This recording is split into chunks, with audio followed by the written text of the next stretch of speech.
Hello guys, in this video I'm going to show you how to search for hotels on the Cheap Hotel Deals application.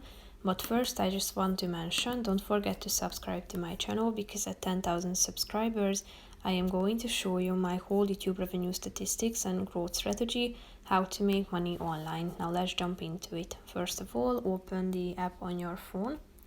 After that you should go to your homepage, tap on this city or hotel name bar at the top and type in the name of the city where you would like to stay.